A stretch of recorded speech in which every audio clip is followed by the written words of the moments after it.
All right, you've been listening to the House Senate Intelligence Committee, Senator Richard Burr, Senator Mark Warner, both talking about their plans for their investigation, which will be entirely separate from the House's investigation. We heard from both senators there, a pretty straightforward, brief speech there from Senator Burr, a more elaborate, perhaps politicized speech there from Senator Warren.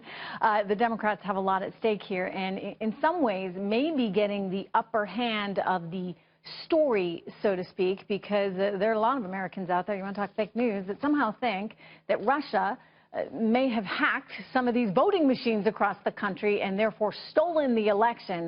That's the narrative that's sort of the underseat of everything. Well, joining me right now, former CIA analyst Fleitz and Ned Ryun and Scott Bolden are back with me as well. And my frustration, guys, with this story over and over again is that, you know, you get a lot of people on the left dangling this idea that somehow the Russians stole the election. And one thing that I keep going back to, Ned, over and over again is, you know, they weren't the ones that told Hillary Clinton not to go to the Rust Belt and campaign. The Russians were not the ones that molded Hillary Clinton as a candidate, and frankly, she was just a very, very poor candidate, thereby giving the advantage to the Republicans.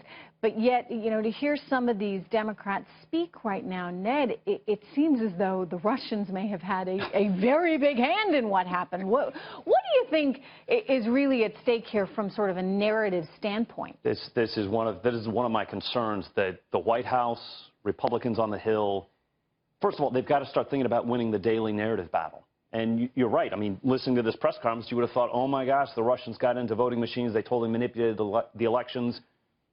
Are you kidding me? That's absurd on its face. Yeah. That we would think that the Russians... And that's a very serious accusation. And yet they were so sophisticated that somehow Donald Trump won the Electoral College but gave Hillary the popular vote by 3 million. It's absurd on its face. And the thing that I want, though, is let's get done with this investigation. I don't think this investigation that's being discussed, you know, with the Senate side should take more than a few weeks. I think with the House, once they get back to their hearings, a couple weeks, we can get this put to bed. But you know what? Senator Warner said we're going to take as long as we need. It was very interesting. You hear a very different tone, right? I mean, Senator Burr's out there saying, okay, we're going to move quickly. We've got 20 people that we have identified. We've got 5 people already on the books. They're going to have these interviews, different kind of situation on the other side. It's frustrating to me, Fred, how political this all gets, because this is serious stuff we're talking about, and these are serious allegations, and nobody wants the Russians interfering in any kind of way with our electoral process. So to even be out there saying these kinds of things, you know, without any kind of hard evidence, any kind of proof to back it up, I find alarming. Let me ask you about the other issue at hand, which is the thought that there may have been this incidental collection of intelligence on members of Trump's team in the 2016 election. What do you think of that, Fred? I'm very concerned about it. Let me say, it is nice to see congressmen behaving like adults. Can we start there? Exactly. And I will tell you that from what I heard from Senator Warner, I think he already has concluded what the final report's going to say, that Russia intervened in the election. I think Burr took a very different approach. I mean, that was a very political speech you just gave. I was impressed that Senator Burr kind of kept it down the middle, and then all of a sudden you hear from Mark Warner, and it's like a campaign thing. That's right. I mean, Burr said we're going to follow the evidence where it goes. Warner said, well, we know Russia intervened in the election to help Trump win. I'm sorry, that has to be investigated. But concerning this incidental collection thing, I think they're going after Nunes because he found something. He found evidence that intelligence collected for other reasons was being scoured for references to Trump, stuff that basically had nothing to do with Trump campaign wrongdoing, to leak this material to the press. All right, so they want him to recuse himself. But, Fred, isn't somebody else going to get that intelligence anyway? I mean, they can go after Nunes all they want. The next person's going to find the exact same thing. I mean, the thing is, someone asked for the names of Trump officials to be demasked from these reports. These names are supposed to be blacked out, these Trump officials. There's a paper trail, and that's why the Democrats, that's why Adam Schiff is so worried about whatever it is that Nunes found. Scott, what do you think of that?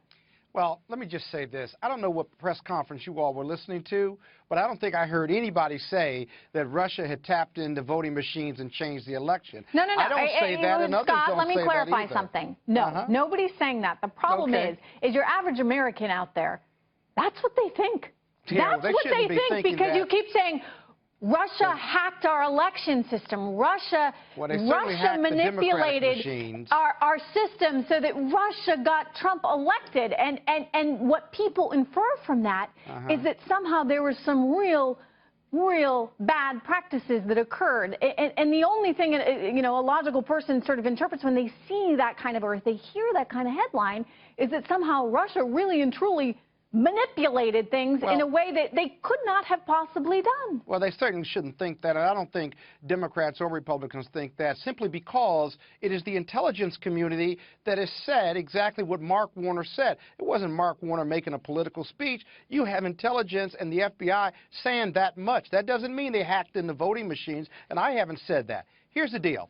I'm a former prosecutor, and I've been in the white-collar criminal space. I've led and defended these investigations. This investigation, even by the Senate, is not going to be over anytime soon. You've got think of a pyramid, if you will. You have the documents that tell you who you want to talk to. Next level is you start to talk to the bit players, up to the medium players, up to the larger players. What if you don't find anything, If you don't find anything in the documents, you're going to find something in the documents that is worth investigating, and then you interview people under oath. You know, Kushner and these other folks that they're talking about, I'm volunteering, if it's not under oath, it doesn't matter. It really doesn't. And then you get to the top. If you do have a subject or a target, you either cut the head off the top of that pyramid. We'll see how otherwise. it all shakes out. It is good to see all you guys. Fred, thank you so much. Ned and Scott, good to see you guys.